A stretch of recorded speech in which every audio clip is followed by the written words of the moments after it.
બસ તમારે સમજી લેવાનું, વાત જ જવા. આફ્રિકામાં એકવાર એક સજ્જનના ત્યાં એક વૃદ્ધ બ્રાહ્મણ હતા, એમના ત્યાં આગ્રહ કરીને મને કે મારે ત્યાં જમવા આવો, મારે ત્યાં જમવા આવો.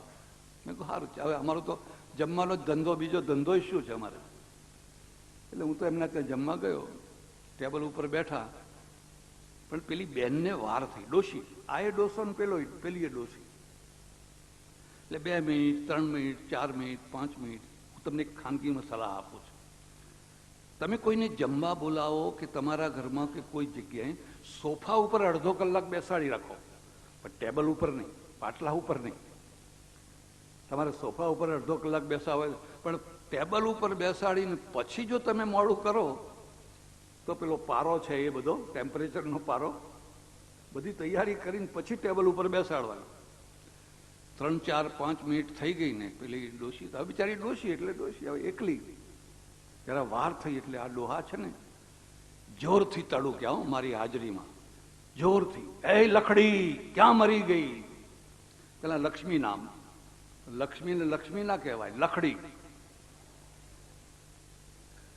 એટલે મેં કહ્યું જો અનુભવ કરે એટલે પેલા લખડી બા છે ને અંદરથી કંઈક રોટલી ને એવું લઈને નીકળ્યા, આવીને નથી મરી ગઈ, તમારું 12મું કરીને પછી મરીશ. મેં કહ્યું જો આ 2 મરચા ભેગા થયા છે, ઘરમાં 2 મરચા ભેગા થયા છે. હવે આપ જમી લો, આપણે નીચું માથું કરીને જમી લો, નહીં તો તારો વારો આવશે. કીધું હવે જ્યારે પણ કોઈનું ઘર સારી રીતે ચાલતું હોય, કોઈને કોઈ સહન શક્તિ વાળું માણસ હોય છે ત્યારે ચાલતું હોય છે. અને મોટા ભાગે સ્ત્રી જ હોય છે, મોટા ભાગે, સર્વાંશમાં નહીં, કોઈ વાર પુરુષ પણ હોય, મોટા ભાગે સ્ત્રી જ હોય છે. ક્ષમયા ધરિત્રી, રામાયણમાં પત્નીનું વર્ણન કરે છે. ક્ષમયા ધરિત્રી, ક્ષમા, ધરતી જેમ ક્ષમા કરે એવી રીતે મારા કેટલા દુર્ગુણો એ સહન કરે છે, ક્ષમા કરે છે. તમારામાં લોકોની નિંદા સહન કરવાની ક્ષમતા આવે, અને નિંદા કરવાની ક્ષમતા સહન આવે તમારામાં, તો તમે કોઈ પ્રશંસા કરો એમાં તમે ફૂલાઈ ના જાઓ. કોઈ તમારા વખાણ કરે તો એમાં તમે દોડીને ઢાળમાં ફૂલાઈ નહીં જાઓ.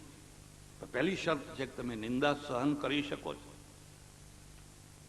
ને બુદ્ધે જ્યાં ખીર ખાધી સુજાતાના હાથની, સુજાતા અમર થઈ ગઈ. બુદ્ધ અમર છે, પણ સુજાતા અમર છે. એક દિવસ એક ભિક્ષુને પારણું કરાવી દીધું ને સુજાતા અમર થઈ ગઈ. એટલે તરત જ બીજા તપસ્વીઓ હતા ને લાલ ઘૂમ થઈ ગયા, પતિત થઈ ગયો, પતિત થઈ ગયો, પતિત થઈ ગયો. ખીરના લોભમાં, લાલચમાં વ્રત તોડી નાખ્યું. તરત જ લોકો નિંદા કરવા લાગ્યા. કેટલા જે સાથે બેઠેલા હતા એ જ.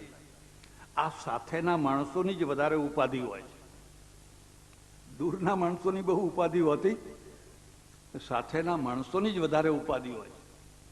એકબીજા જોયું જોયું જોયું, જરાક ખીર જોઈ, વ્રત તોડી નાખ્યું. અને પેલા ઊભા થઈ ગયા, એને ખબર છે કે આ બધા મારી નિંદા કરશે, કરવા દો. અને કબીરે એક બહુ સરસ દોહરો લખ્યો છે, હું તમને ખાસ કહું છું. નિંદક નિયરે રાખીએ, આંગન કુટી છવાય, બિન સાબુ બિન પાણી સે મેલ હમારા જાય. નિંદક નિયરે, નિયરે એટલે નજીકમાં, જો અંગ્રેજીમાં નિયર શબ્દ છે ને એ જ નિયર અહીંયા ભોજપુરીમાં છે. નિંદક નિયરે રાખીએ, આંગન કુટી છવાય. જો નજીકમાં કોઈ નિંદા કરનારું ન હોય તો આપણા ખર્ચે એને કુટિયા બાંધી આપવાની. એટલે ભાઈ રે, અહીં રહ્યો રે, કે કેમ આવું. બિન સાબુ બિન પાણી છે, વગર સાબુ અને વગર પાણીએ મેલ હમારા જાય. એ આખો દિવસ આપણો મેલ ધો ધો ધો ધો ધો ધો કરશે. એટલું આત્મબળ આવે ત્યારે બુદ્ધે એક નજર નાખી, તમે મારી નિંદા કરો કરો, તમે હકદાર છો, અને હું તમારી દૃષ્ટિએ ખરેખર પતિત છું. પણ એક બીજો પ્રશ્ન પણ યાદ રાખજો,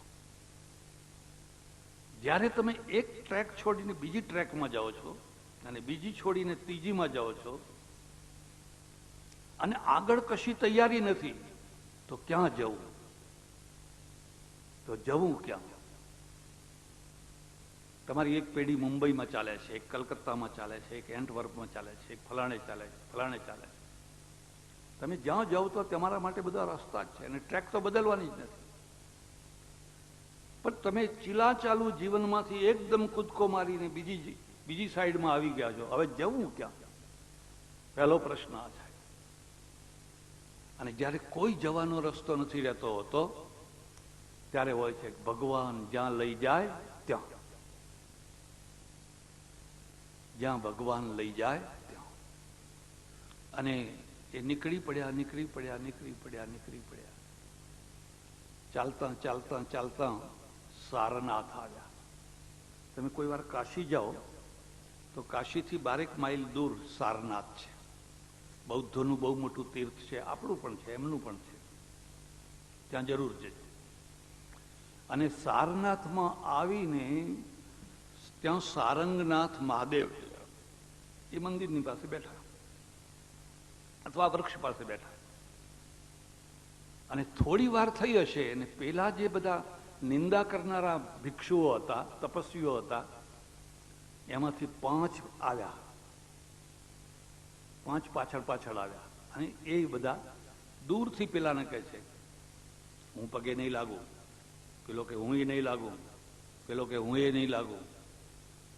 આ પણ ગોષ્ઠી છે. આ પણ એક પ્રકારનું ચર્ચા છે. જો આવીને બેઠો છે, કેવો બેઠો છે. પણ જેમ નજીક આવતા ગયા, હાવ નજીક આવ્યા એટલે 5એના હાથ જોડાઈ ગયા. 5એના હાથ જોડાઈ ગયા અને માથું નમી ગયું. આ વાત પણ જિંદગીમાં અનુભવ કરજો. ઘણી વાર એવું થાય કે તમે ઈગો લઈને આવ્યા હો, અહંકાર લઈને આવ્યા હો, નહીં નમસ્કાર કરું અને માથું નમાઈ જાય. આવો અનુભવ કરજો. આફ્રિકામાં એક માજી મારા ઓળખીતા, એમના ત્યાં જવાનું થયું. મને કે મારો છોકરો બહુ નાસ્તિક. મેં કહું હોય, હવે શું થાય ભાઈ, હોય તો. રંગ અવધૂત આવ્યા. એને રંગ અવધૂત આવેલા અને મારે ત્યાં આવવાના. એટલે મેં એને કહ્યું, જો બેટા, મારી શ્રદ્ધા છે અને બાપજી આપણા ત્યાં આવે તો તું કંઈ બોલીશ નહીં, ચૂપ રહેજે. ઘણા લોકો એવા હોય ને કે ખરા ટાઈમે એમને વઘાર કરતા આવડે. મરચાનો વઘારો, ખાલી રાઈ મેથીનો કરે તો વાંધો નહીં, પણ તીખા તમતમતા લાલ ઘૂમ મરચાનો, અને મરચાનો વઘાર થાય એટલે છીક થવા માંડે. એટલે પેલો છોકરો મને કહે છે, મારી માએ મને સમજાવ્યો, જો બેટા તું તો મેં જો તારા ગુરુને બોલાવાય તો બોલાય, હું પગે નહીં લાગુ. તો પણ ના લાગીશ, તારે ના લાગવું હોય તો ના લાગ, પણ તું કંઈ બોલીશ નહીં, એવું સમજાવ્યું. અને એના કહ્યું માની શ્રદ્ધા છે તો માના ખાતર પણ મારે હા કહેવી જોઈએ. અને હવે એ છોકરો જ મને વાત કરી રહ્યો છે. મને કે પરોળિયું થયું અને મને સ્વપ્ન આવ્યું. અને સ્વપ્નમાં જોયું તો મહારાજ આવીને ઊભા છે.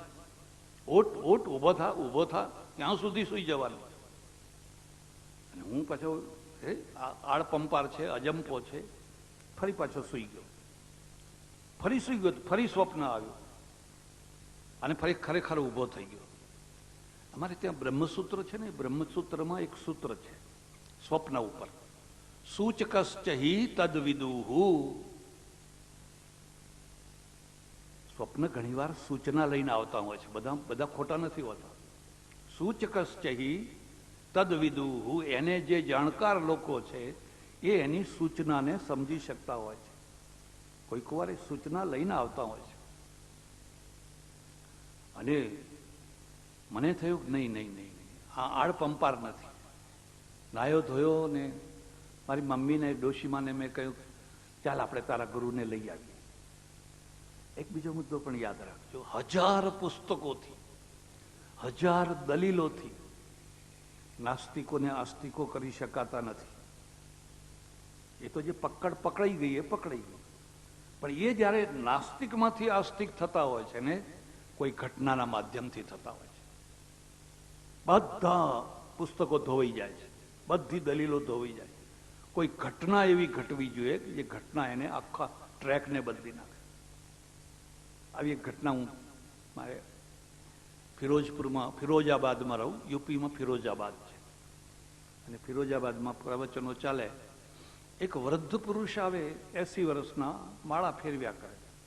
ત્યારે જુઓ ત્યારે હાથમાં માળા હોય ને ફેરવ્યા કરે. પછી મેં કહ્યું કે તમે આખો દિવસ ભગવાનનું ભજન કરો છો? મને કે હા સ્વામીજી, મને બહુ રસ આવે છે, બહુ આનંદ આવે છે. આના જેટલો રસ, આના જેટલો આનંદ મને બીજે ક્યાંય નથી આવતો.